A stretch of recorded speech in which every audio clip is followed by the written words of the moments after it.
Pessoal, aqui criança do yoga para entrevistar a Kati Lobos, uma professora de yoga muito especial, uma amiga querida. Então, começamos em poucos instantes, esperando só todo mundo entrar, e a gente já começa a conversar com a Kati Lobos, uma professora de yoga incrível. Tenho certeza que vocês vão gostar muito dela. Então, aguardando aqui o pessoal, a Silvia entrou, muito bem.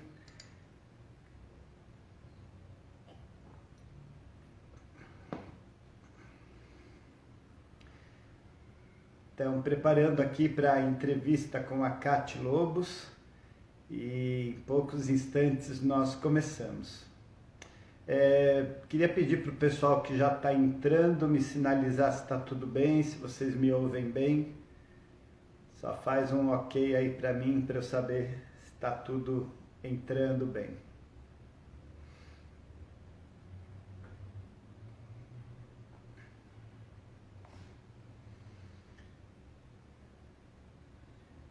Olá, a Kati já está entrando aqui. Nós já vamos trazer ela para o nosso bate-papo.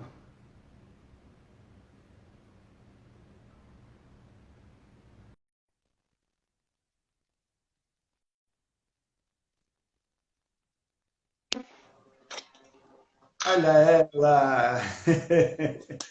Cate Lobos! Eu vim todo paramentado assim para receber essa mulher. Muito bem-vinda, querida. Ai, que delícia, que bom a gente estar aqui se encontrando virtualmente. Feliz de estar aqui com você, Andy, Que bom, e que com o bom. pessoal da Aliança do Yoga do Brasil. Legal. Bacana. Bom, apresentar para vocês primeiro a Cate. Ela é chilena, dizem que é chilena, mas ela mora há tanto tempo no Brasil que eu já declarei ela brasileira. E é uma professora de yoga já há muito tempo, trabalha com Vinyasa, com Bhakti Flow, e já viajou muito, e a gente vai ter oportunidade de conversar com ela justamente sobre essas coisas, essas viagens e o conhecimento que ela tem aí do yoga. Então, a ideia é a gente fazer esse bate-papo aqui, trazendo para vocês um pouquinho de quem é a Cate Lobos. Então, primeira coisa, Cati, queria te perguntar como é que você conheceu o yoga? Como é que você chegou no yoga? Então, essa é uma pergunta bem interessante, porque ah, eu sou da educação física, né? Sou formada em educação física. Eu já tinha essa noção de saúde do corpo e consciência do corpo, né? Através dos esportes, das atividades físicas. Mas eu sempre achava que faltava alguma coisa, né? Eu achava que faltava alguma coisa que unisse algo mais. E eu não conhecia o yoga. Mas antes disso, antes de eu ser professora de educação física, eu já era conectada com a música e com essa conexão de meditação através do som, que hoje a gente conhece como Nada Yoga. Na época que eu tinha mais ou menos uns 15 anos, 14 anos, existia um programa na rádio que chamava Música da Nova Era, da nossa querida Fazia Mirna Grisetti. Grisete. E eu ia pro meu quarto e fechava a porta, apagava as luzes, deitava e ouvia os sons do mar, os sons da baleia naquela época, né? Eram músicas muito novas e não tocavam no rádio, né? E esse programa era um programa que trazia sempre coisas diferentes, mantras, sons, enfim, coisas do mundo mais esotérico ou mais místico para algumas pessoas. Então, eu amava fazer isso com 14, 15 anos. Ir para o meu quarto, apagar as luzes, acender um incenso. Por isso que eu falo que é um caminho que vem de antes, né? A gente não entende os sinais, mas são sinais já, né? E já gostava de incenso, era a única da minha família que gostava disso, não tinha mais ninguém. E aí eu ia para o quarto e ouvia essas músicas e entrava num estado profundo de meditação e de tranquilidade e de paz. Depois eu fui estudar educação física, sempre gostei de atividade física e fui morar no Chile, né? Eu sou chilena, Morei minha vida toda no Brasil até os 18 anos. Com 18 anos, meu pai foi transferido e eu fui fazer faculdade no Chile. Então, eu me formei em Educação Física em Santiago. E voltei para o Brasil com essa bagagem de Educação Física e comecei a estagiar numa academia. E nessa academia tinha uma professora de yoga, daquela única escola de yoga que tinha antes, né, que é a Universidade de Yoga na época. Ela era dessa linha. E aí ela precisou sair por questões de saúde da mãe dela, enfim, ela foi me deixando meio que cuidando das aulas como estagiária. E aí eu percebi que eu tinha que aprender, que eu tinha que estudar. E foi aí que começaram meus estudos, naquela época na Universidade de Yoga do Brasil, né? E depois senti que tinha algo mais para eu procurar. Comecei a fazer vários cursos, assim que a gente se conheceu, né, Anderson? Lá atrás. Nos cursos da vida. Nos cursos da vida, e aprendendo e frequentando tudo que tivesse a ver com yoga, buscando, né, um caminho para poder me aprofundar. Porque logo que eu conheci o yoga, eu percebi que não era uma coisa que eu podia levar assim, né, só saber as posturas e fazer bem. Eu era da educação física, tinha feito ginástica olímpica, então eu fazia muito bem as posturas, mas eu sabia que não era só isso, né? Então eu busquei me aprofundar e comecei a frequentar todos os cursos, seminários, enfim, tudo que tinha no Brasil. E depois comecei a frequentar as coisas que eu achava fora do Brasil. E é assim que começou a minha jornada de estudos no exterior. A Silvia Andreoni comentou aqui que o yoga te encontrou. E é assim, né? Todos nós começamos meio assim. O professor de yoga da gente enfiava a gente lá para dar aula, né? E a gente começava, e claro, depois falava, não, mas eu preciso saber mais. Então, aí a gente ia atrás buscar o que a gente queria, o que precisava aprender, né? O que faltava. Então, acho que a história da nossa geração de yoga foi meio assim mesmo. Né? E ao contrário de hoje, né? A gente mesmo, muito bem colocado pela Silva, amada irmã do caminho também, a gente se conhece há muitos anos, excelente professora. E a nossa geração tinha isso, né? O professor botava meio que a gente na frente e a gente falava assim, eu não sei o suficiente para poder estar nesse lugar. Eu quero aprender mais. Não era só uma humildade, era uma consciência de que esse conhecimento precisa realmente de tempo, né? De dedicação, de disciplina. Então, eu também tive isso. Então, eu falei, não, eu não quero chegar aqui e fazer uma coisa que eu realmente não conheço, que eu realmente não sei. E foi daí que eu comecei a estudar e exagerei um pouco, né? Porque fui atrás de todos os mestres e não parei quieta até conseguir. Mas é assim, o nosso espírito explorador, né? Quer sempre saber mais. E é engraçado você falar, a gente sentia que não sabia o suficiente, né? Não era uma questão de humildade, era consciência mesmo. Né? E as pessoas às vezes acham que a gente está tentando se passar por humilde, né? Mas eu não sei como é para você, mas você acha que você sabe o suficiente de yoga? Não, porque é o que acontece, né? Naquela época eu lia, né, os livros e estudava com os professores e sempre tinha aqueles steps, né? Os angas, né? Você vai alcançar primeiro isso, depois aquilo, depois o samadhi, né? E eu sempre achava que eu ia conseguir chegar no samadhi se eu me dedicasse bastante. E conforme você vai praticando, você vai vendo que são muitas portas que se abrem a partir de uma porta, né? E que tem coisas que você naquela fase da sua vida não vai se aprofundar. Por exemplo, muitas vezes eu esbarrei no Vedanta, mas não me dediquei a ele. Muitas vezes eu esbarrei no Ayurveda, mas não considerei, porque eu estava focada em aprender só o yoga, né?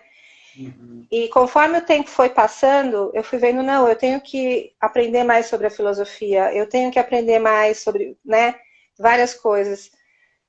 E os meus últimos anos agora de conexão com a Índia e viagens de estudo tem sido para vivenciar cada vez mais o que é mais sutil do yoga. E isso não adianta você estudar, você tem que conectar. E esse conectar tem sido a minha busca ultimamente. Então, não é só o estudo, foi muito importante como base, né? As vivências foram muito importantes, a prática, mas eu quero chegar nesse estado mais próximo de autoconhecimento e aprofundamento. Então, a minha busca é constante. Eu continuo aprendendo. Legal. Muito bom. A gente sempre sente isso, né? Que a gente nunca está pronto. O yoga sempre tem algo a mais, né? Eu também estou nesse caminho, sei lá quantos anos, uns 40 aí pelo menos. E a sensação é essa, a gente nunca sabe o suficiente mesmo, né? Bom, você falou da Índia e eu sei que você já viajou para a Índia várias vezes e que você viajou principalmente indo atrás dos grandes mestres de yoga, né? Você acabou fazendo aula com Patabi Joyce, alguma coisa com Iyengar, enfim, com outros professores. Acho que você encontrou o Dalai Lama também, se eu não me engano. Então, eu queria que você comentasse um pouquinho essas suas andanças pela Índia. Realmente eram andanças, né? Porque na nossa época não existia internet, a internet era muito comecinho, né? Quando a gente começou a praticar, não existia eu acho até legal a gente estar aqui, né, online fazendo isso, mas não existiam essas conexões que são mais rápidas e que facilitam muito o nosso caminho. Na época, eu queria estudar, tentei um visto para os Estados Unidos que não rolou, né? Eu ia para Nova York estudar no Jivamukti e no fim o meu caminho era com a Índia mesmo. Então resolvi mudar meus planos e resolvi ir para a Índia, mas a Índia já era, né, um passo maior porque é mais longe, era mais caro e eu não conhecia nada de lá, né? E resolvi embarcar nessa aventura mesmo e sozinha, 20 e poucos anos. Fui para a Índia querendo saber mais sobre yoga e tendo alguns nomes, né? Patabi Joyce, Iyengar, alguns mestres que moravam lá. Só que a Índia é enorme, né? A Índia é grande. E eu falava, Nossa, não, eu quero... tão fácil lá. né? Você acha assim, você fala assim, o cara mora no sul. No sul é uma coisa, né? Uma distância de Nova Delhi, né? Naquela época era tudo de trem, né? Então não era só eu falar, eu quero ir até a escola do cara, né? E foi assim a minha aventura. Uma delas com o Patabi Joyce. Eu gosto muito de lembrar dessas histórias, porque mostra muito da nossa determinação em aprender. Não existe um limite para esse esforço de conhecimento. Então eu ia para a Índia sem nenhum endereço, sem nenhum nome, e literalmente as coisas aconteciam. Então eu cheguei em Nova Delhi. A primeira vez eu fui para Vrindavan, conhecer Vrindavan e fui para Nova Delhi e Rishikesh. Esse foi o meu trajeto. Eu fiquei 3 meses viajando pela Índia e, curiosamente, passei por alguns ashrams. Tem muitas histórias assim em que parece que as coisas aconteciam para mim, né? Mesmo eu sem saber, parecia que eu estava sendo guiada por algo maior. Então, eu me lembro que a primeira vez que eu fui para Rishikesh, eu queria ir para um ashram qualquer. Eu não conhecia exatamente aonde eu queria ir. Tinha alguns nomes. Você me passou o nome do meu guru, do meu mestre. E tinha algumas dicas, assim, muito, né, não sabendo exatamente onde. E eu estava indo para Rishikesh, eu me lembro, e eram muitas horas de carro, e eu pedi para o motorista parar, porque eu estava indo com um carro particular. Uma longa história. E eu estava indo com esse motorista e eu falei, eu preciso parar em algum lugar, eu quero ir no banheiro. Aí ele falou assim, vamos parar. Eu falei, pode parar aqui em qualquer lugar. Ele falou, não, eu vou parar mais para frente. Eu vou parar em um lugar e você vai no banheiro. E ele parou no ashram do Ninkaroli Baba. E foi ali que eu fui a primeira vez que eu entrei para ir no banheiro.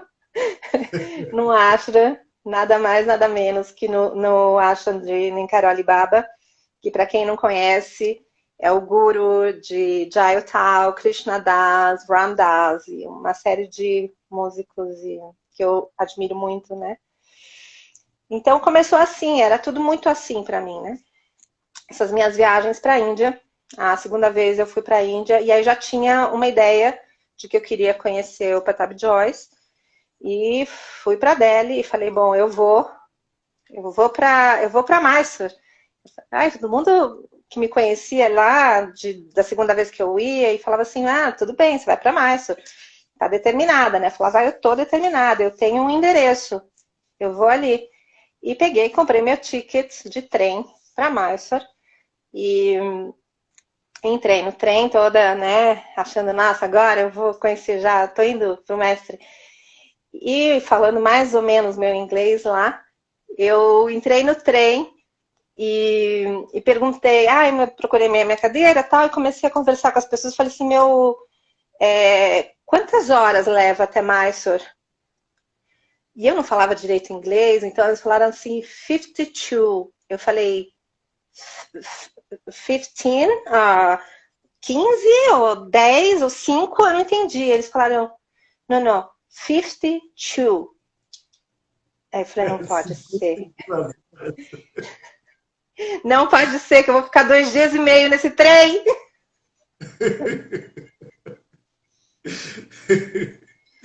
E assim foi. E foi. E quem vai tem que voltar, né? Então foram 2 dias e meio para ir e 2 dias e meio para voltar. E pratiquei com o Patabi Joyce, na Ouchala, onde tinham 10, 12 pessoas por aula. Que legal. E o Iyengar, como foi o encontro com o Iyengar? Eu conheço essa história. Essa história é muito engraçadinha, né? É que, na verdade, eu tinha uma coisa, assim, que eu queria conhecer a fonte, porque eu tinha visto nos livros, já conhecia muita gente, já tinha estudado com muitos professores que tinham estudado com essas pessoas. E eu falava assim, bom, já conheci os professores, agora eu preciso conhecer os mestres. E fui para a Índia. Eu fui 2 vezes para Pune, né? Uma vez eu fui e ele não estava. Então eu fiz esse trajeto, que não é fácil. Você lembra mais ou menos como é que era chegar nos aeroportos de Mumbai naquela época, que é bem diferente de hoje. Era um aeroporto assim que dava até medo de sair, porque eram as pessoas na rua deitadas e uma simplicidade. A gente vê como uma pobreza, mas não era. É o jeito que eles esperam os seus familiares chegarem dos voos, deitado no chão e um monte de gente. A gente tinha até medo de sair. E eu fui para Mumbai, cheguei nesse avião e peguei um ônibus para ir até Pune, né? E cheguei lá na escola do Iyengar, só que ele não estava. Como a gente não tinha telefone, celular naquela época, WhatsApp, e-mail, não tinha nada. Você chegava com a cara e com a coragem, né? Então, dei com a cara na porta, não encontrei ele, mas tudo bem. Aí fui fazer outras coisas e sempre buscando uma referência. Sempre eu queria ter uma referência. A minha viagem nunca foi para passear. Eu ia sempre para estudar. Então, de repente eu estava estudando aqui, aí eu ouvia dizer que fulano ia estar não sei onde, e eu pegava minhas coisas e ia para esse lugar. Assim. Era bem intuitivo. E os caminhos se abriam também, né? Então, nessa viagem, eu não vi o Patabi Joyce, mas eu acho que eu conheci a Ama. Foi na minha segunda vez, a terceira vez. Foi a minha terceira vez para a Índia. Eu não conheci o Iyengar, mas eu conheci a Ama. Eu estava com a nossa amiga Núbia Teixeira. Ela e a Jaqueline foram estudar dança clássica indiana na Índia. A gente se encontrou em Nova Delhi e rolou por aí que ia estar a Ama, uma guru, que ninguém conhecia naquela época. Ia estar em Nova Delhi, num estádio, dando abraços, enfim. E eu falei, vamos para lá? Vamos. Peguei as meninas, fui com a Jaqueline e fui pro estádio e abracei a Ama. E aí começou a história. Era tudo muito assim, né? E aí a outra.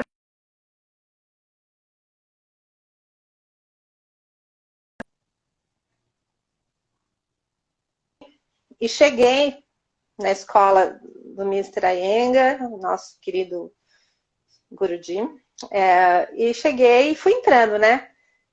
Que essa é uma das vantagens de você andar mais sozinho, né? Porque você já meio que já entra, já vai, facilita um pouco, né? Você chega com muita gente, já espanta um pouco. Cheguei lá e eu usava muito as roupas indianas, né? Sempre, porque eu viajava sozinha pela Índia de trem, de táxi, enfim. Então eu tinha que estar sempre paramentada. E entrei assim, toda descabelada, que a viagem tinha sido bem sofrida até chegar lá.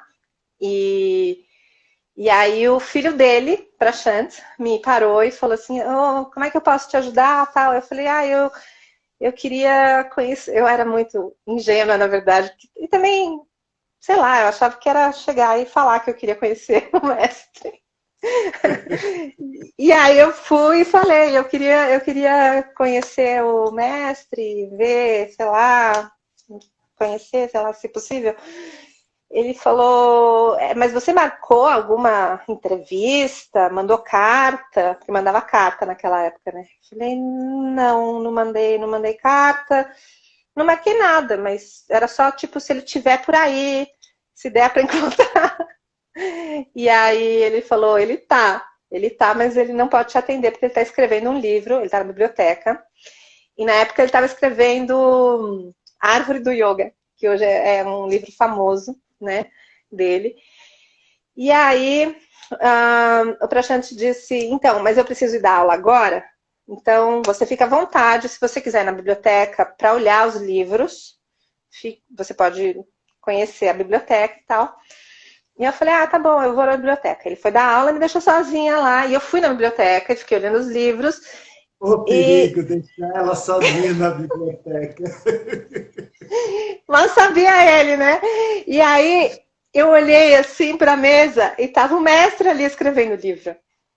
E eu falei, poxa, eu já tinha lido A Luz do Yoga, A Luz do Pranayama, pô, considerava ele, né, uma inspiração. E falei, não vou perder a viagem, né? Eu vim até aqui, só Deus sabe o que eu passei. Então eu cheguei e virei. E falei, Mr. Iyengar, eu vim de tão longe. E ele falou, olhou para mim, e aquela cara que ele tinha, a gente tinha tantos medos, né? Porque a fama dele era de bravo. E ele olhou com uma cara para mim e eu falei, nossa, agora. Aí ele falou assim, ué, mas você não é indiana? Veio da onde você veio? Eu falei, eu vim do Brasil. Eu viajei muitas horas. Nossa, foi muito difícil chegar aqui, mas eu vim para tocar os seus pés.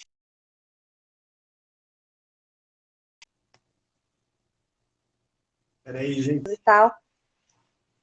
Aí ele derreteu, foi super amoroso, me tratou super bem. E aí ele falou, você só quer isso? Você não quer uma foto? E eu tinha uma câmera. Naquela época a gente tinha câmera, né? Aí eu tinha uma câmera e tirei uma foto com ele. Morrendo de medo, eu assim de longe. E aí ele falou assim, mas chega mais perto, por que você tem tanto medo? Eu falei, ele não sabe a fama que ele tem, né? E aí eu cheguei pertinho dele e tirei uma foto com o mestre. Mas essa ingenuidade, né, da gente é uma bênção, porque permite, abre portas realmente. E quando a gente conta essas histórias da Índia, as pessoas não acreditam muito. Né? Eu já vi muita gente assim com cara estranha quando eu conto as histórias de como a gente chega nos lugares na Índia, porque não é assim, você tem o endereço e vai lá. Não, você vai perguntando para um, para outro, para outro, para outro, para outro, e uma hora você chega, né? Coisas que no Brasil talvez não fosse possível, mas na Índia é assim que funciona, é assim que acontece. Né? E essa ingenuidade eu acho que abre muitas portas mesmo. E eu assim, hoje com uma sabedoria mais da maturidade, assim, com esse tempo que eu passei agora mais tranquila aqui, relembrando as coisas, são bênçãos mesmo. A gente não tem como chamar de outra coisa, né? É grace, né? As coisas acontecem porque você está com seu coração puro, você está na sua prática verdadeira e devocional, você está na busca real de conhecimento, você não está na busca de ganhar dinheiro ou de ficar famoso, você está numa busca de realmente estar perto de uma grande alma. Não é Não é só porque eu vou tirar uma foto com ele e vou guardar para sempre. Não, é porque a gente sabe que essas pessoas, elas têm, além de um conhecimento de muitos anos e de conexão profunda com a raiz do yoga, são pessoas que têm uma energia diferente, né? Não são pessoas comuns. A gente pode falar que todo mundo é igual, mas você tá com uma grande alma, com um mestre, é diferente mesmo, não é assim tão simples como as pessoas imaginam. Ah, ele é gente como a gente. Ele é gente como a gente, mas com um grau de evolução energético, que trabalhou, que dedicou anos da vida a isso, que é diferente, né? A vibração é outra. Com certeza. Passaram uns poucos minutos perto de uma pessoa dessas já é incrível, né? Não é maravilhoso? A gente todo o esforço da gente para viajar. A gente sabe que tem o darshan, né? O darshan pode ser dado de várias formas. Pode ser, você pode falar melhor disso, mas assim, pode ser através de um olhar, de um toque, de uma prachada, de um, né? Ou apenas da presença, ou às vezes não precisa nem da presença, né? É tão louco isso, é tão, né? Às vezes a aura do guru te envolve de uma forma.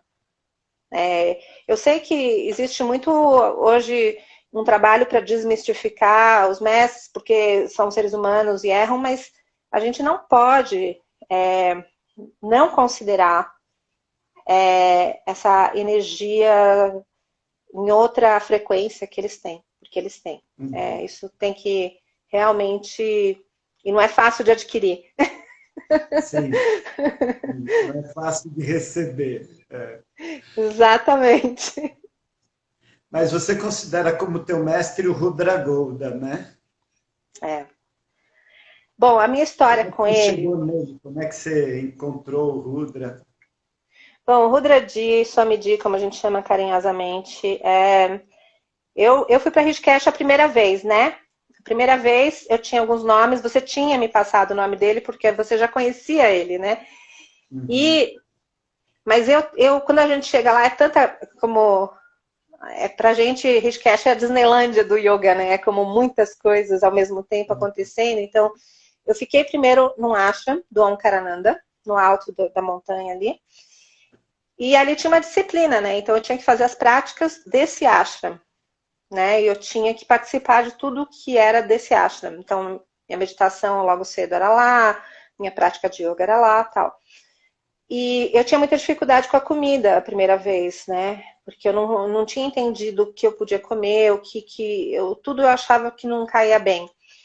Então, eu comecei a descer ali para o Mukti Café, que era bem ali no comecinho da ponte. E ali ficavam vários ocidentais, gente do mundo inteiro, mais mochileiros na época, gente, eu tô falando, né, há muitos anos atrás, era mais gente da Europa mesmo, né? A gente não encontrava muita gente nem do Japão, nem do Brasil, era muita gente, assim, mais Estados Unidos e Europa. E eu conheci uma menina da Holanda, que falou que estava praticando com o Rudraji. Eu falei, eu acho que eu já ouvi falar dele, poxa, mas aonde que é? Onde que é? E ela me passou o endereço e falou, vai lá amanhã. Eu era assim, né?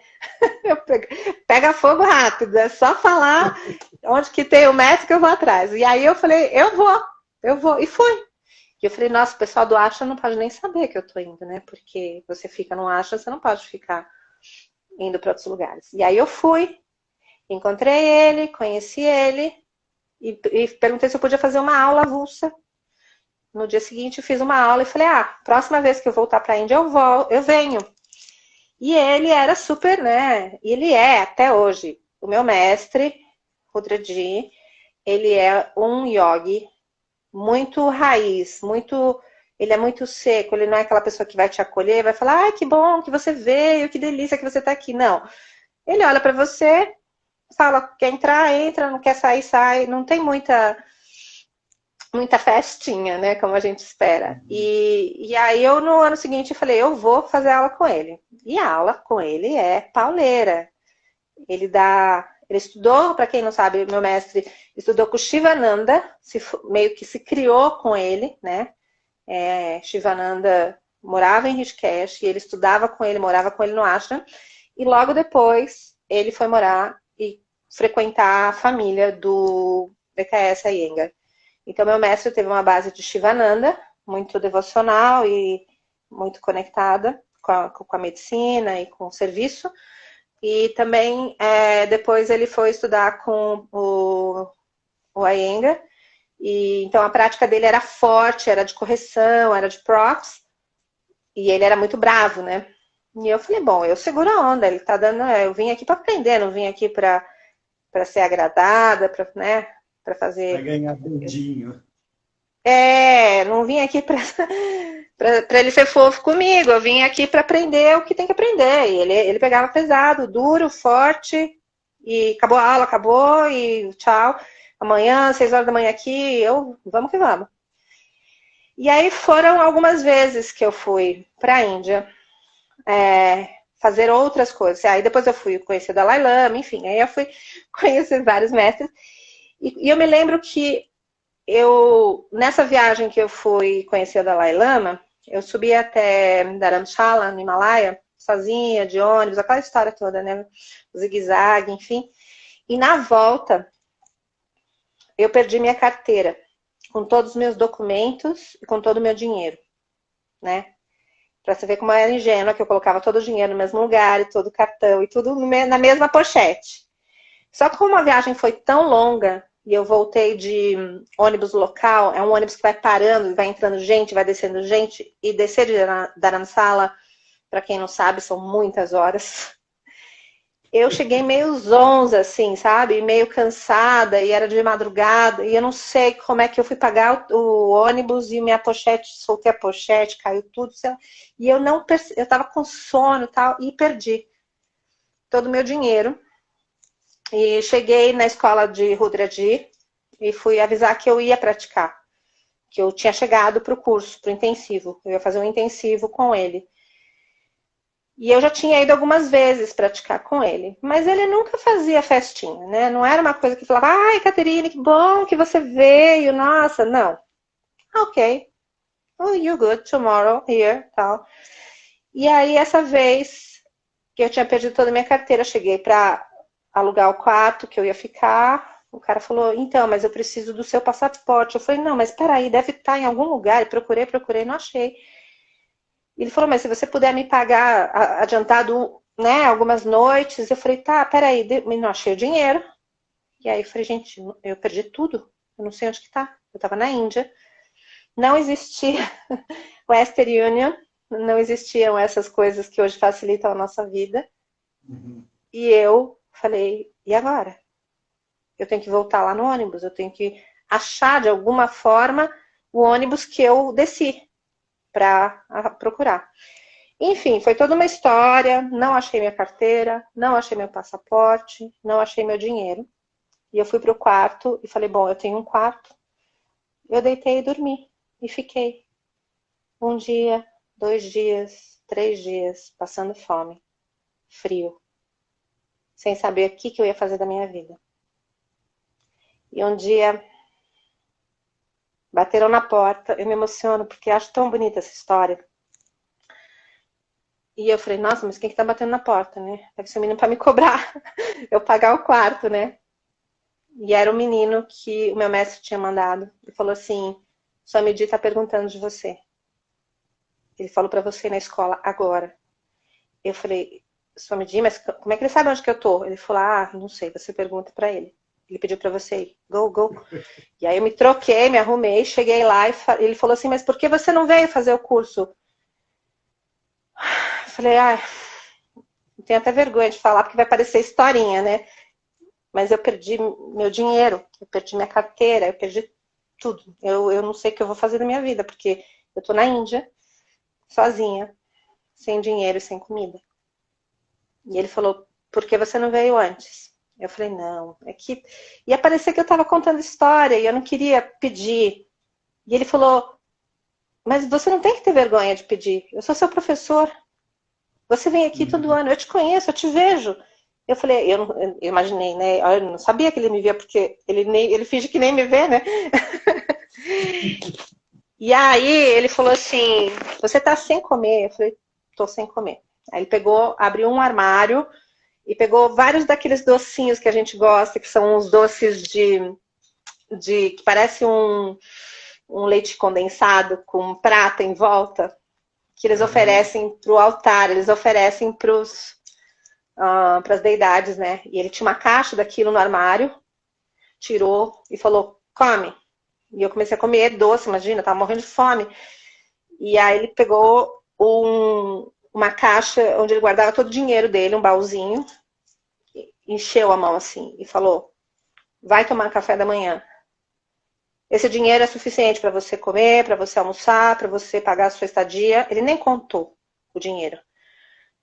Vá, eu quero você na aula hoje, meio-dia, sei lá. E eu fui, comi, e comecei a pensar, falei, gente, mas por que ele está fazendo isso, né? E aí passou, ele arrumou um jeito de um menino me emprestar um dinheiro, de alguém conseguir mandar vir dinheiro do Brasil através dos bancos internacionais, enfim.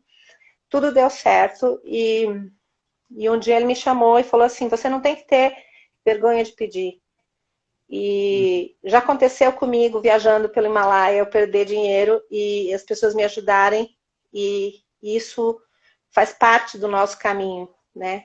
O yogi não tem nada, às vezes ele anda sem nada, e sempre vai ter Uhum. alguém para ajudar, entende? Então, e eu falei assim, mas como é que você me achou? Ele falou, mandei perguntar para todo mundo, onde está aquela menina que vem todo ano, que é do Brasil? Cadê aquela menina? E aí me foram me dizendo, ela está hospedada ali, e aí chegou até mim. E dali que ele virou meu mestre. Ali ele virou meu mestre, porque ele, ele conseguiu ver além, né? Ele Uhum. me resgatou no momento de muita dificuldade, sem mesmo eu ter pedido.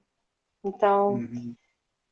é por isso que eu tenho tanto carinho por ele, tanto respeito, porque ele teve essa delicadeza, apesar dele ser roots e Uhum. hardcore, ele teve a sutileza de ver algo que ninguém estava vendo, que era eu lá trancada passando fome. Mas um guru, ele conhece essas coisas, ele sabe, né? Ele sabe. Então, com certeza, uma mosquinha foi lá e contou para ele essa história, né? Então, eles têm essa capacidade que a gente não faz nenhuma ideia de como é, mas eles têm essa capacidade de sentir o que a gente precisa e oferecer aquilo que a gente precisa, né? Eu conheci o Rudra, ele era moleque, eu era muito moleque, ele era um pouco mais velho do que eu, né? E fui praticar com ele justamente no Shivananda, minha primeira viagem para a Índia. E o meu inglês era péssimo, não que hoje seja muito bom, mas era bem ruim na Que nem o época.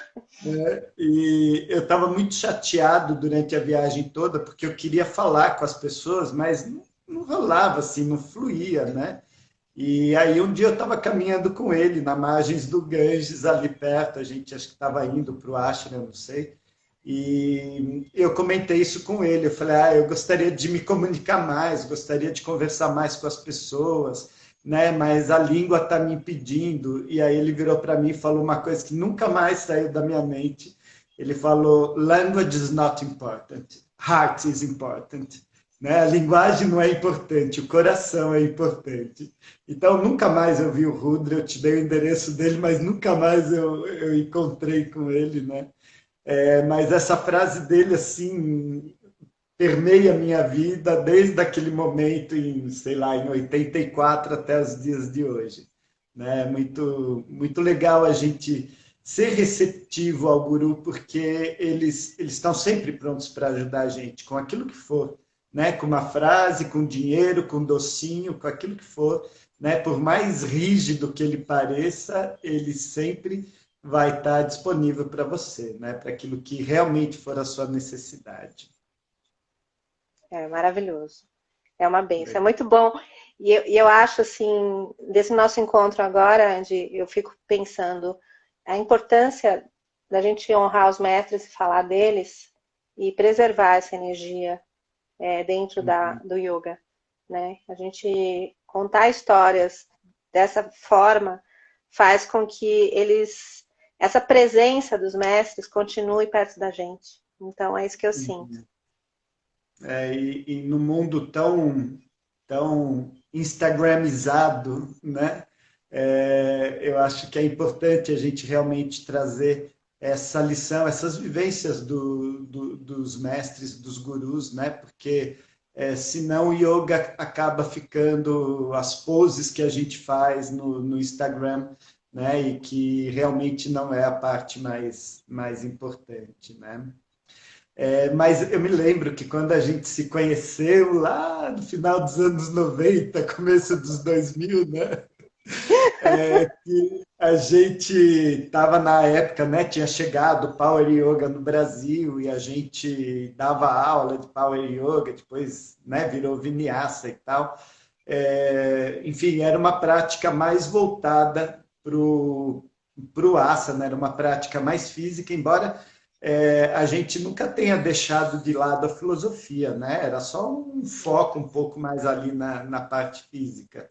Mas eu queria saber onde é que o Bhakti entrou na tua vida, né? Onde é que essa veia devocional entrou na sua vida e na sua prática mesmo de yoga?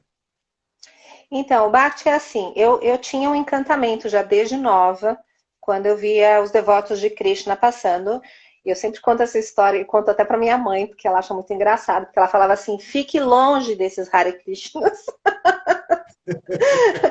Porque eles podem roubar crianças. Enfim, existia um medo dessas coisas todas, né? De quem era budista, na minha época, tá? Tô falando de uma época, não, hoje todo mundo conhece, é muito mais acessível. Mas naquela época minha mãe, chilena, tradicional, ela falava, não, essas coisas, eles têm uns incensos, umas coisas esquisitas.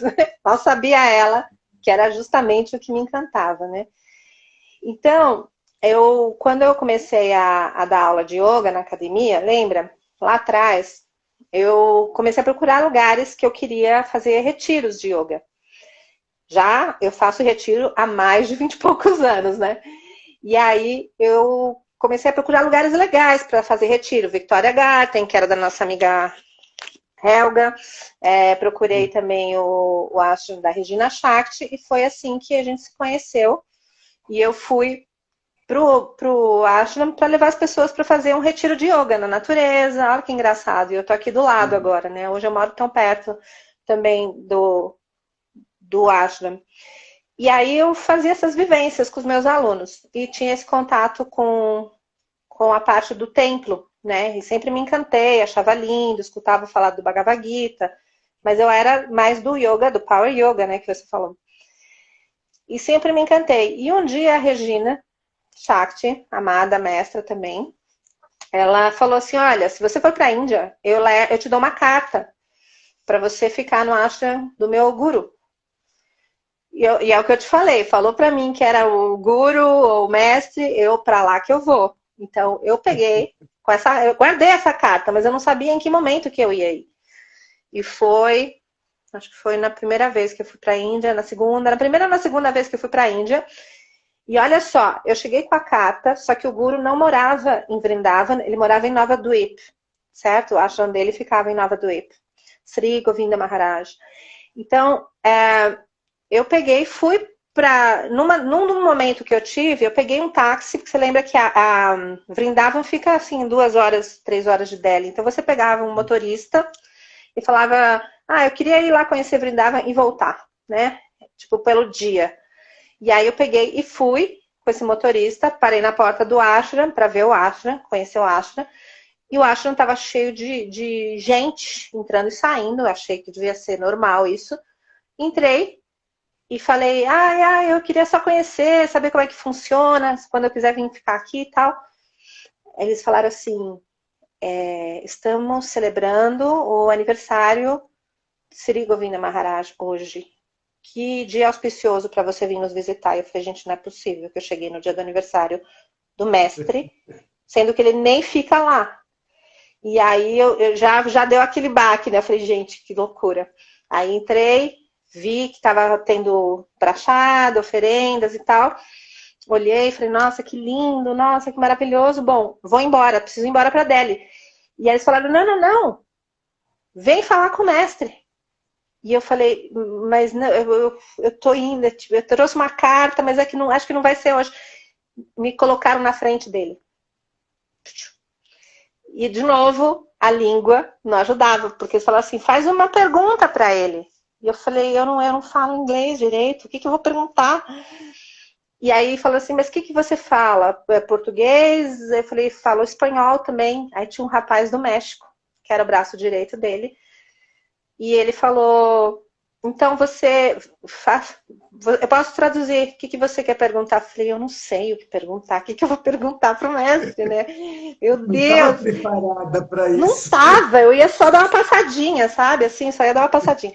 E aí ele falou assim, pergunta para ele o segredo da felicidade. Eu falei, ok, então pergunta para ele o segredo da felicidade.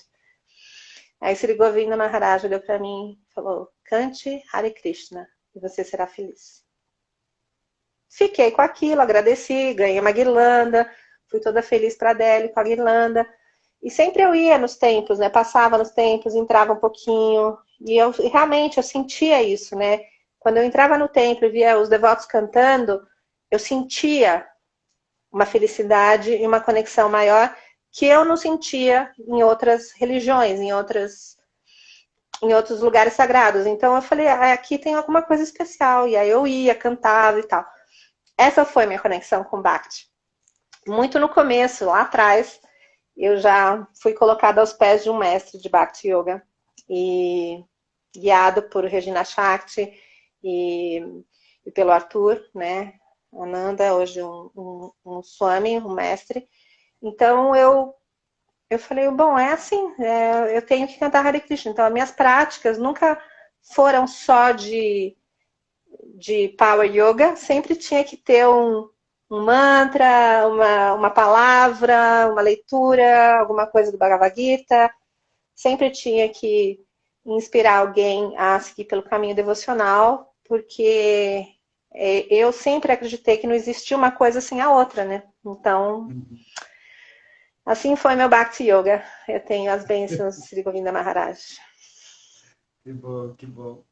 E acho que foi aí também que você começou a ir para os Bhakti Fests, né? Foi. Eu comecei... Bom, a minha vontade de ir para os Estados Unidos...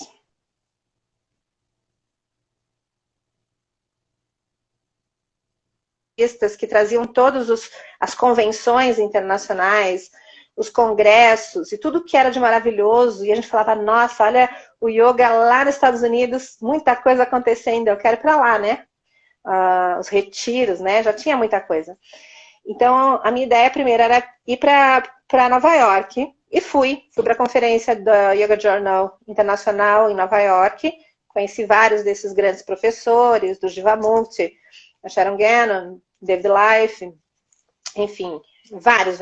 E depois eu resolvi que eu queria ir para a Califórnia. Eu falei, a Califórnia tem uma galera muito legal também, né? Então comecei a ir para o Bhakti Fest. Eu fui na segunda edição do Bhakti Fest. Já tinha acontecido uma vez, e aí na segunda eu já estava lá carimbando meu passaporte de Bhakti.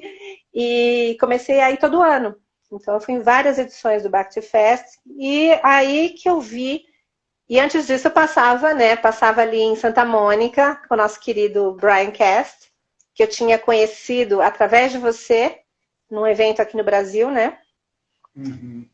No Sesc. O Papa do Power Yoga, né? O mestre do Power Yoga nos Estados Unidos, né? E aí eu comecei a ir para Califórnia. E conheci todos esses cantores e de mantras e fazia aula, de repente uma aula com 300 pessoas e Dona Delore cantando, aí à tarde ia ver um kirtan, sei lá, com Deva Prema ou Emitim, à noite Krishna Das no stage, e a gente circulava por aquele ambiente com todos esses grandes nomes e professores incríveis também, né, que que faziam umas práticas assim que tocavam o coração, e a gente no deserto, e cantando e dançando. Eu falei, nossa, essa é a vida que eu quero para mim. Eu só quero isso agora. Queria morar na Califórnia. E de lá teve uma história com o Japão, né? Me conta aí essa história. Ah, gente, eu tenho rodinha no pé. Deixa eu vir para cá que o sol tá forte. Então, a história do Japão aconteceu, na verdade, o encontro foi em Rishikesh. O organizador desse evento em Okinawa também é discípulo do Rudraji, é um companheiro de prática de muitos anos, a gente se conhecia. E um dia ele me falou, eu faço um evento em Okinawa, no Japão, e eu gostaria muito que você participasse. A gente precisa de alguém como você lá. Eu falei, mas por que como eu? Eu falei, não sei, porque você tem essa coisa. E eu já estava indo muito pro Bhakti, então eu tinha essa coisa dos mantras e da aula fluida, com dança e tal. E ele falou, a gente precisa disso no Japão. Então me convidou e eu aceitei. Falei, vamos. Eu sou assim. Vamos. E eu parti pro Japão. Aquela pessoa que já dorme com o passaporte embaixo do travesseiro, né? Para não ter O passaporte tem que estar em dia, e se tiver carimbado é melhor ainda. E foi até super fácil, né? Toda a minha ida para o Japão, assim, e gostosa a viagem, tudo deu certo, sem falar uma palavra, né, menino? Não sabia nem da cultura, porque nem comida japonesa eu não como, porque eu sou vegetariana. Não sabia nada do Japão, nada. Então subi num avião aqui, parei no meio do caminho, em Abu Dhabi, sei lá, em algum lugar, e cheguei, Tóquio, outro avião, Okinawa. Cheguei em Okinawa, algumas horas que eu tinha acabado de chegar, e batem na minha porta e falam, olha, é você a próxima no stage, é você que vai dar aula. Tem mais um cara que tá dando agora, e era um pôr do sol, assim. E aí eu fui chegando e fui vendo as pessoas super flexíveis, porque o cara tinha dado uma aula meio de ashtanga, assim, tava arrebentando na prática. Eu falei, meu Deus do céu, olha quanta gente, tinha mais de 300, 400 pessoas ao ar livre. E eu não falo nem, nossa, vou ter que dar uma aula em inglês para ser traduzida para o japonês. E esse povo todo aqui. Então, eu peguei e fui chegando perto do stage, fui pedindo conexão divina para a minha aula, porque eu não sabia nem o que eu ia dar, porque eu não sabia que era aquela hora que eu ia dar aula. Não tinha dado tempo. Então, eu cheguei e ele falou, pode subir, é você. Microfone e tal, e cheguei e falei, gente, eu tô tão feliz, tão emocionada de estar aqui. De ter viajado 27 horas, acabei de chegar do Brasil, do outro lado do mundo, e vocês aqui me recebendo, e foi assim uma coisa muito espontânea também, né? E eu quero agradecer, e vamos fechar um pouquinho os olhos, vamos fazer uma meditação, o pôr do sol entrando no mar em Okinawa, no Japão. E aquilo tudo mexeu muito comigo, e sei lá que mais que eu falei, devo ter falado algumas outras coisas. Bom, enfim, acabou minha aula, desci. E quando eu for entregar meu microfone, a menina que estava me traduzindo chorando. E eu falei, meu Deus, eu acho que eu falei toquei algum botão ali que eu não, né? E aí, conforme eu ia passando, as pessoas reverenciando, agradecendo, e eu falei, gente, mas eu falei, mas o que aconteceu? Ele falou, cara, você falou uma coisa que aqui no Japão ninguém fala. Você falou de emoção. E eu falei, nossa, mas eu sou toda emoção, né?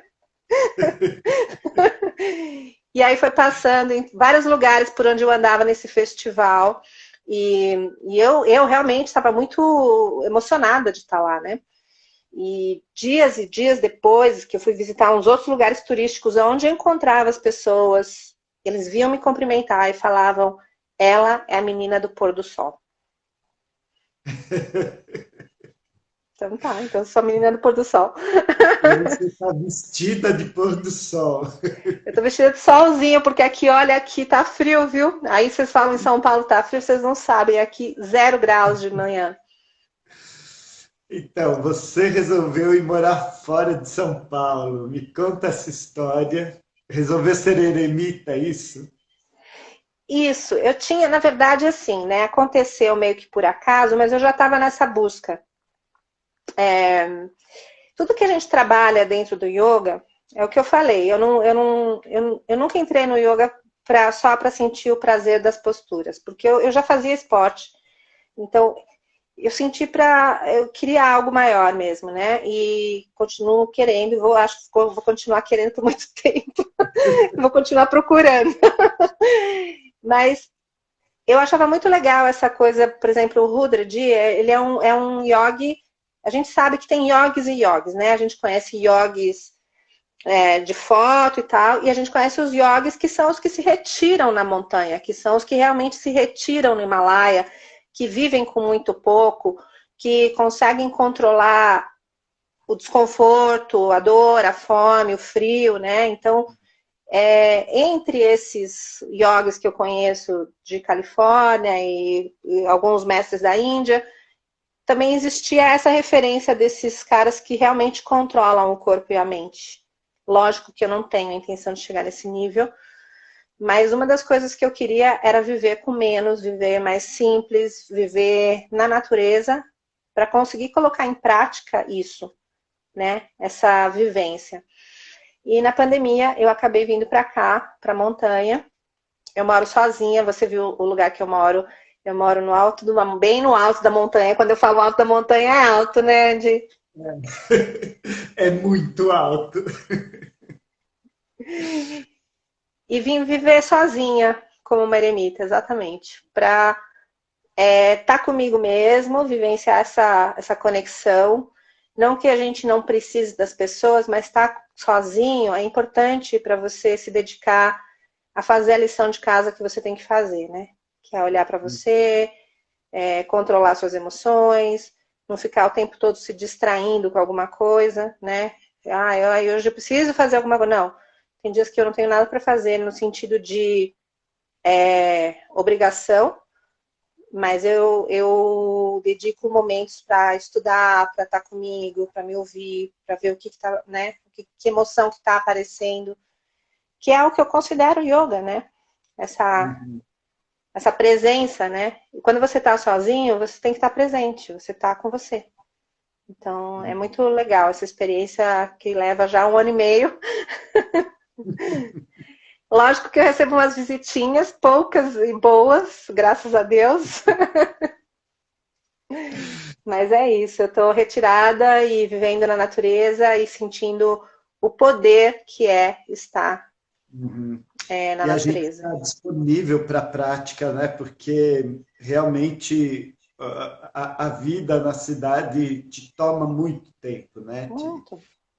É muito desgastante. Por mais que a gente queira focar, é difícil, né? Não é fácil, não. Legal, queria te fazer nossa última pergunta, então. O que você diria para os instrutores de yoga que estão chegando aí no pedaço? A gente vê muita gente nova, né, surgindo no meio do yoga e que é natural, né? Um dia nós fomos as pessoas novas chegando no yoga, né? E o que você tem para dizer para eles? Que mensagem você daria para o pessoal que está se tornando instrutor atualmente?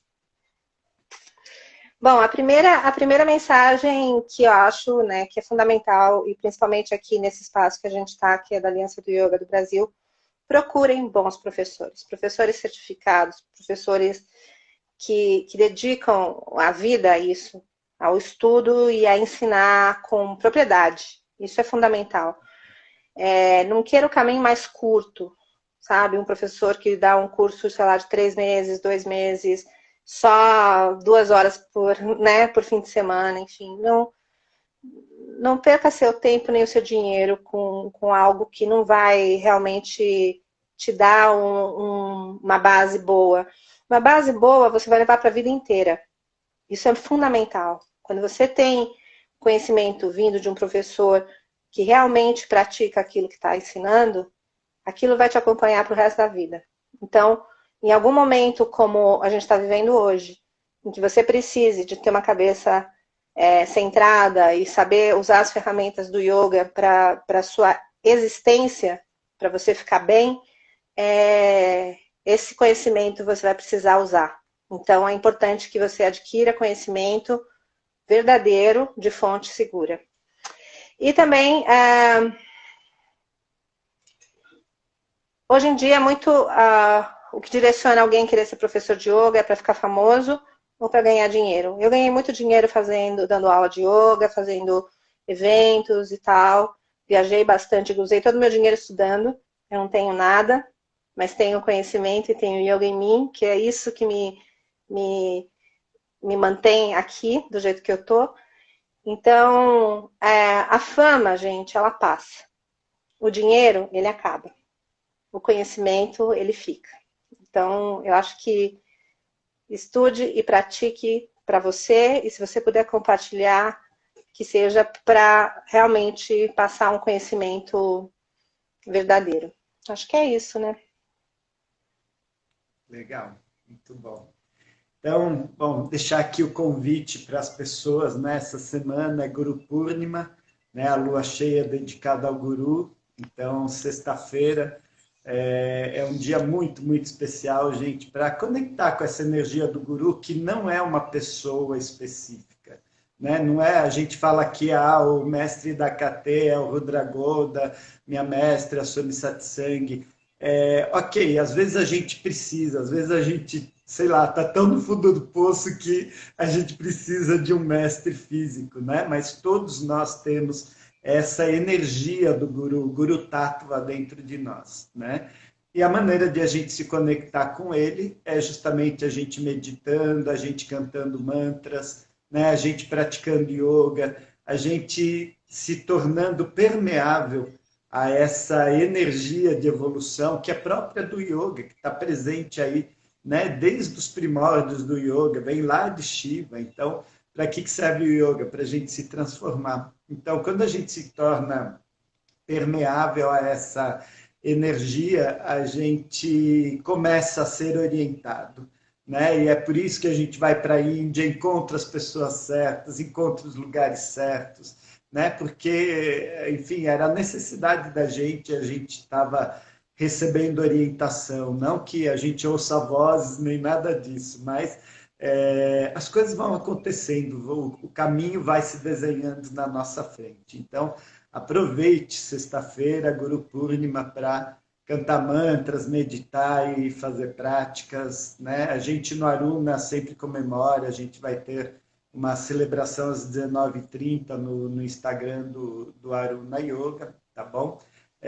Mas independente de você participar de alguma cerimônia assim, faça a sua própria prática, né? Cante aquilo que você achar que é importante cantar, né? Estude yoga, faça a sua prática, medite, aquilo que você sentir que é importante nesse dia, mas agradecendo, né, por essa dádiva que é o yoga e que vem passando de gerações em gerações até os dias de hoje. Acho que quando a gente tem essa humildade de perceber que o que a gente ensina, o que a gente recebeu, né, de mestres e mestres e mestres, de linhagens e linhagens e linhagens, gerações, gerações e gerações, né, aí realmente o yoga começa a fazer parte da nossa vida.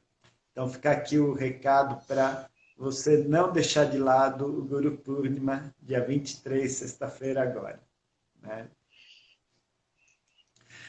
E legal, Catê, muito, muito obrigado pela nossa conversa. É sempre bom falar com você. A gente é tão amigo, mas a gente não se fala tanto assim, né? Mas a gente está sempre tão conectado. É muito, muito gostoso esses encontros, né? Daqui a pouco eu estou aí passeando em Gonçalves de novo para te visitar.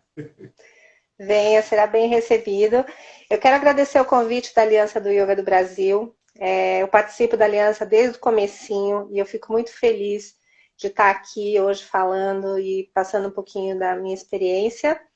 Quero agradecer a você por ter feito essa conexão. Eu estou fazendo pouquíssimas lives, pouquíssimas mesmo, mas com você é uma delícia sempre conversar e estar junto, mesmo que na distância, só da gente estar aqui, eu já me sinto acompanhada e é muito bonito a gente ter essas amizades e esse carinho nesse caminho do yoga. Isso é muito importante de manter.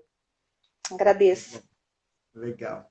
Bom, lembrar também que a Catê vai dar uma aula quarta que vem, né? Uma aula, uma palestra, não sei o que ela escolheu, mas a gente faz toda quarta-feira a entrevista de um professor e na quarta seguinte esse professor dá uma prática, enfim, traz um pouco do conhecimento deles.